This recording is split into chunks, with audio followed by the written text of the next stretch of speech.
उम्मीद है सारे ठीक ठाक होंगे। अभी पिछले वीडियो के हद तक हम क्योटो प्रोटोकॉल को पढ़ चुके हैं, कम्प्लीटली पढ़ चुके हुए हैं। यूएनएफसीसी को उससे पहले पढ़ चुके हुए हैं और हमने देखा कि किस जो रियो समिट थी उसके अंदर एक बुनियाद रखी गई ऑफ क्लाइमेट एक्टिविज्म, जिसकी हमें ट्रांसलेशन मिलती है in the form of United nation framework convention climate change, जो कि साइन हुआ उसी रियो या अर्थ समिट में।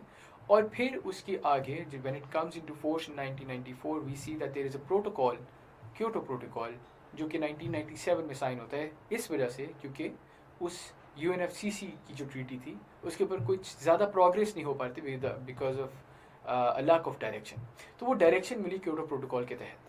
बहरहाल लास्ट वीडियो के हद तक हम लोग देख चुके हैं कि किस तरह से Kyoto protocol has also failed essentially, चूँकि 17% ग्रीन हाउस गैसेस का एमिशंस में इजाफा हो जाता है। और इसके अलावा दो और जो CBDR का मैंने आपको क्रिटिसिज्म बताया, और ये कि आपकी डेवलप्ड नेशंस हैं वो भी इसको सीरियसली नहीं ले रही हैं। तो इन तीन बातों की बुनियाद के ऊपर जो आपकी 2011 में इस चीज़ के ऊपर एक कंसेंसस डेवलप होता है that we need a new treaty by 2020। और 2020 की बात क्यों की गई, वो इसलिए की गई क्योंकि 2020 में आपके क्योटो प्रोटोकॉल का जो टाइम पीरियड है, जो सेकंड कमिटमेंट पीरियड है, जिसमें 18% आपने कम करना है, वो ख़त्म हो जाएगा। तो following 2020 we need a new treaty. और इस चीज़ के ऊपर डिस्कशन करने के लिए और इस चीज़ की बुनियाद रखने के लिए आपका पेरिस क्लाइमेट एकॉर्ड होता है 2015 में, and the 21st conference of parties of UNFCCC। ठीक है, UNFCCC का जो 21वां कॉन्फ्रेंस ऑफ पार्टीज़ का फंक्शन मुनक़िद हुआ पेरिस में, वहाँ पे इस चीज़ को ऊपर वाज़ेह डिस्कशन हुई कि how do we want to go about it. तो इसकी पर पढ़ते हैं। तो 2015 दिसंबर में 196 parties to the UNFCCC adopted the climate accord.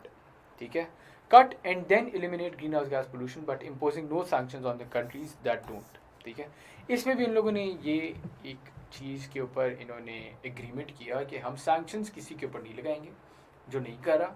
हाँ, बहरहाल हम अपनी अपनी कोशिश करेंगे कि हम अपनी एमिशंस को कम करें। ठीक है, और इसके ऊपर उन लोगों ने जो यार्ड स्टिक रखी, इस बार उन्होंने यार्ड स्टिक ये नहीं रखी कि हमने एमिशंस कितनी कम करनी है, ये यार्ड स्टिक नहीं थी।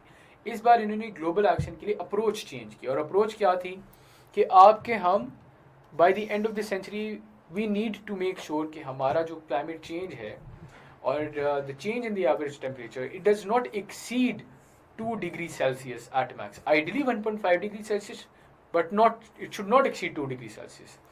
तो ये हमारा एम है the climate Paris climate accord जो कि सेट हुआ कि इस चीज़ को हम लोगों ने फॉलो करना है, and this will be applicable 2020 onwards. 2020 के बाद हम इस चीज़ के ऊपर एप्लीकेशन शो करेंगे।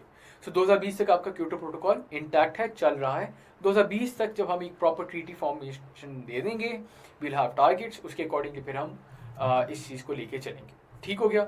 सो this is a change in approach that we see. Change in approach में एक बार फिर आप लोगों को एक्सप्लेन करता हूँ ताकि आप लोगों को कोई कंफ्यूजन ना रहे। क्योटो प्रोटोकॉल की अप्रोच ये थी कि हमने एमिशन टारगेट से नहीं कि आप इतनी एमिशन करें इतनी ना करें, यही था ना। 5% कमिटमेंट पीरियड 1, 18% कमिटमेंट पीरियड 2, यही था।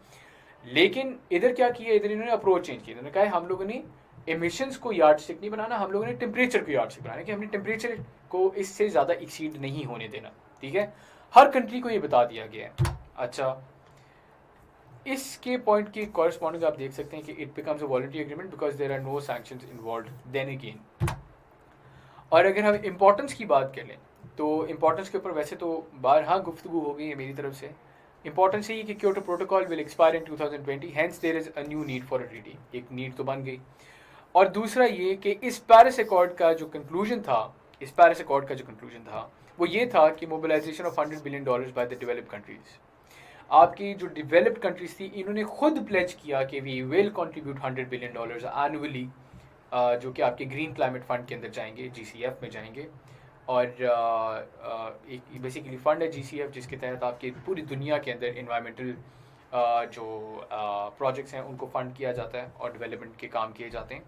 तो $100 बिलियन हम उधर जो है कंट्रीब्यूट किया करेंगे, और 100 बिलियन में $2 बिलियन प्लेज किए थे यूनाइटेड स्टेट्स ऑफ अमेरिका ने, जो कि अब after Trump has backed of, तो ये $2 बिलियन जो है उसका एक डेफिसिट नज़र आता है हमें। की एस्पेक्ट्स क्या हैं क्योटो प्रोटोकॉल के? क्योटो प्रोटोकॉल का मैंने आपको बता दिया ना, पहला तो ये था कि यार्डस्टिक इसका कि 1.5 to 2 डिग्री सेल्सियस, यानी temperature is the yardstick not emissions. ये तो पहली बात आपको क्लियर होगी। दूसरा इसका की एस्पेक्ट ये है कि पहले ये टारगेट्स असाइन किए जा रहे थे हर कंट्री को, कि आपने हर कंट्री को असाइन किए टारगेट्स। इस बार अप्रोच इन्होंने चेंज किया है।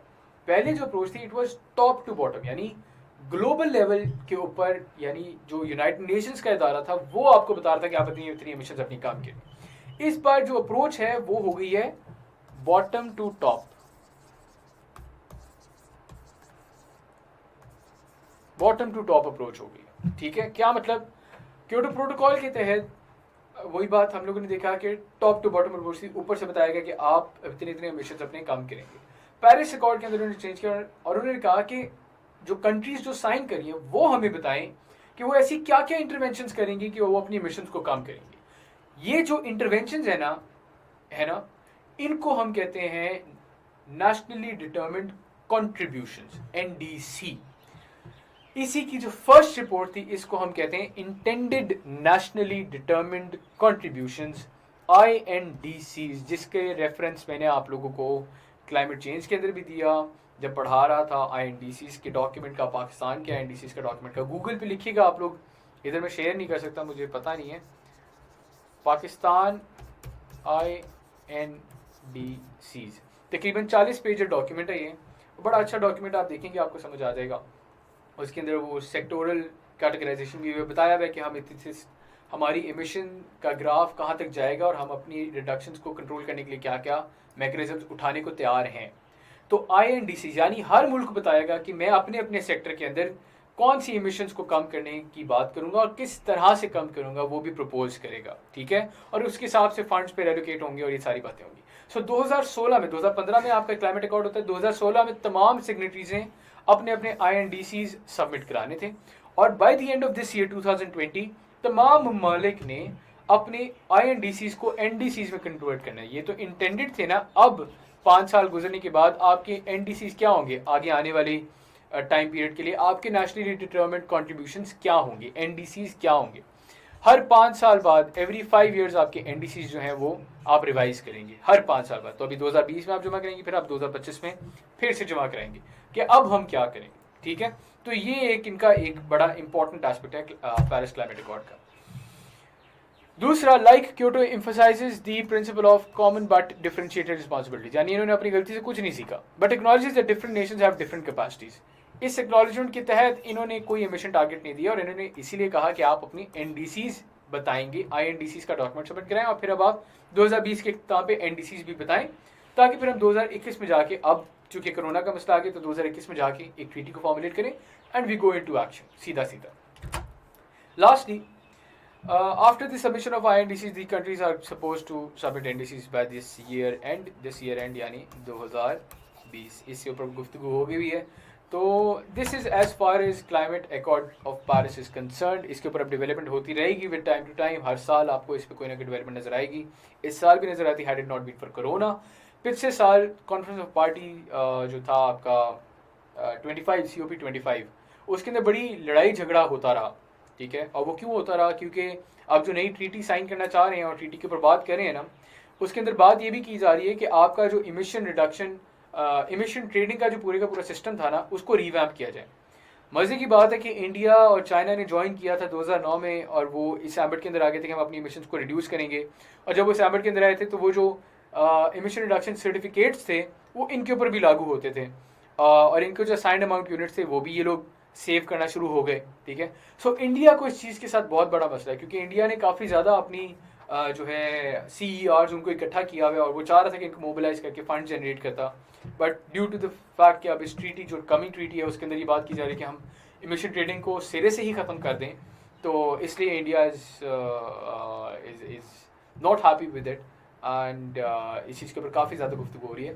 पिछले साल वाली जो COP25 थी जो कि स्पेन में हुई, उसके अंदर इस चीज़ के ऊपर काफ़ी बहस छिड़ी है, ना सिर्फ इंडिया बल्कि और भी इसके प्रोपोनेंट्स थे। इस साल ग्लासगो में होनी थी COP26, एक लैंडमार्क COP होना था, बट कोरोना की वजह से नहीं हो रहा, डिले हो गया, अब अगले साल ग्लासगो में होगी। COP26, तो फिर अब देखते हैं कि how things roll out for us. So until then climate accord के लिहाज से this is more than sufficient information that you should know. इसके ऊपर कोई सवाल है तो आप लोग आंसर कर सकते हैं. ग्लोबल पॉलिटिक्स का भी आपको समझ आ गया है. सो यहाँ पे हमारा जो ग्लोबल इनिशिएटिव्स का मॉड्यूल है वो ख़त्म करता हूँ मैं. इसके साथ मैं आपको सिर्फ 2-3 बातें बता दूँ. इस जो कोर्स मैंने डिज़ाइन किया हुआ है, मैं डिज़ाइन कर रहा हूँ कि आपके सबसे इंपॉर्टेंट टॉपिक्स क्या हैं और उनको कवर कराने की कोशिश की है. पेपर में 7 सवालात आते हैं. मेरी कोशिश है कि मैं आपको 6 सवालात की बेहतरीन तैयारी कराऊँ. ठीक है. कम से कम 6 सवालात की आपको तैयारी कराऊँ. प्रोबेबिलिटी अगर आए तो आपने 4 सवाल करने हैं. आप 2 सवाल छोड़ने की सलाहियत रखते हो कि 2 सवाल आप अपनी मर्ज़ी से छोड़ सकते हैं जो आपको हो कि ये मुझे नहीं आता या मैं इसके ऊपर ज़्यादा परफॉर्म नहीं कर सकता. ठीक है. कम से कम 2 सवाल आपकी छोड़ने के और 4 सवाल आप बेहतरीन कर सकें. तो उस लिहाज से मैं आपको जो सबसे ज़्यादा इंपॉर्टेंट चीज़ें हैं और जो आ सकती हैं पेपर में, उस हिसाब से बता रहा हूँ. कुछ इसके अलावा भी इनिशिएटिव्स हैं जो कि कोर्स के अंदर मेंशन है, but they are not that important. उनके बारे में कुछ मैं आपको लिखवा देता हूँ, वो आप खुद से स्टडी करें. और उनके सिर्फ एक पासपोर्ट साइज़ इन्फॉर्मेशन आपको पता होनी ज़रूरी है. That is REDD++. ये डिज़र्टिफिकेशन के ऊपर है, बस आप इसको थोड़ा सा देख लीजिएगा. और CBD, इसको आप लोगों ने थोड़ा सा देख लेना है. REDD++ को और CBD को जस्ट आप लोगों ने एक कर्सरी सा व्यू लेना है. That should be enough. You should only know कि REDD++ में क्या हुआ है, दैट्स इट. डिज़र्टिफिकेशन की क्या एम्बिट के बारे में बात हो रही है, एंड CBD. इन 2 चीज़ों का आप कर लेंगे तो आपको ये वैसे तो ग्लोबल इनिशिएटिव से अगर बात होती है तो मैंने जो आपको कराया इन्हीं से होती है. लेकिन एक बार देखा गया था कि REDD++ के ऊपर भी सवाल आया हुआ था 5 नंबर का. तो अगर आप लोग चाहें तो बस आप उधर से पढ़ लीजिए and that will be enough for you. So I hope कि आप लोगों को तमाम चीज़ें जो हैं अजबर हो गई होंगी, समझ आ गई होंगी. एंड इस उम्मीद के साथ कि अभी तक के आपका जो सफ़र है बड़ा आसान जा रहा है और अच्छा जा रहा है. मैं अपनी अगली वीडियो में आपसे मुलाकात करूँगा. आप सबकी समाअतों का एक बार फिर बहुत बहुत शुक्रिया. इसके साथ हमारा ग्लोबल इनिशिएटिव का और जो पॉलिटिकल एंगल है इन्वायरमेंटल साइंस का, उसका हम जो है इख्तिताम कर चुके हैं. बहुत बहुत शुक्रिया.